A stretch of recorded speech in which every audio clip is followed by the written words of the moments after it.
అందరికీ ఒక ప్రశ్న. ఒకవేళ రేపు ఉదయం లేచినప్పుడు న్యూస్‌లో వరల్డ్ వార్ 3 స్టార్టెడ్ అని వస్తే మన జీవితం ఎలా ఉంటుంది? ఇది సినిమా కాదు, ఇది గేమ్ కాదు. ఇది జరిగితే మానవ చరిత్రలోని అతి భయంకరమైన అధ్యాయం అవుతుంది. ముందు జరిగిన 2 ప్రపంచ యుద్ధాలు సైనికులు, తుపాకులు, ట్యాంకులు. కానీ వరల్డ్ వార్ 3 మిసైళ్లు, న్యూక్లియర్ బాంబులు, సైబర్ యుద్ధం, ఆర్టిఫిషియల్ ఇంటెలిజెన్స్. ఇది దేశాల మధ్య యుద్ధం కాదు, మానవత్వం మీదే యుద్ధం. మొదటి 24 గంటల్లో ఏం జరుగుతుంది అంటే చూసుకున్నట్టయితే మొదటి రోజు సరిహద్దులు కాదు, నగరాలే టార్గెట్ అవుతాయి. ఎయిర్పోర్ట్లు మూసేస్తారు, ఇంటర్నెట్ కట్ అవుతుంది, బ్యాంకులు పనిచేయవు, ఏటీఎంల దగ్గర జనాలు గుంపులుగా నిలబడతారు. భయం, గందరగోళం, అశాంతి. ఇప్పుడు మనకు అర్థమవుతుంది డబ్బు కాదు బతికే విలువైనదని.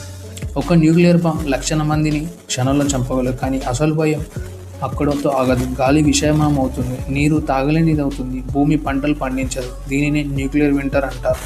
సూర్యకాంతి తగ్గిపోతుంది, చలి పెరుగుతుంది, ఆకలి ప్రపంచాన్ని కుమ్మేస్తుంది.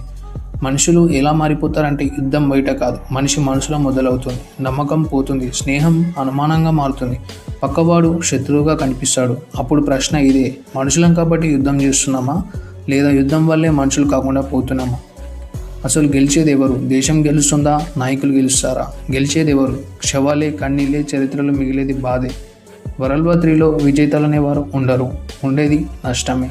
మనం ఏం నేర్చుకోవాలి? యుద్ధం వచ్చినప్పుడు కాదు, యుద్ధం రాకుండా ఆపినప్పుడు మనిషి గొప్పవాడవుతాడు. ఒక తుపాకీ కన్నా ఒక ఆలోచన శక్తివంతమైంది, ఒక బాంబు కన్నా ఒక మంచి మనసు ప్రభావవంతమైంది. ఒకవేళ వరల్డ్ వార్ 3 మొదలైతే మనకి ఏం మిగలదు, కానీ మనమే మారితే వరల్డ్ వార్ 3 అవసరమే ఉండదు.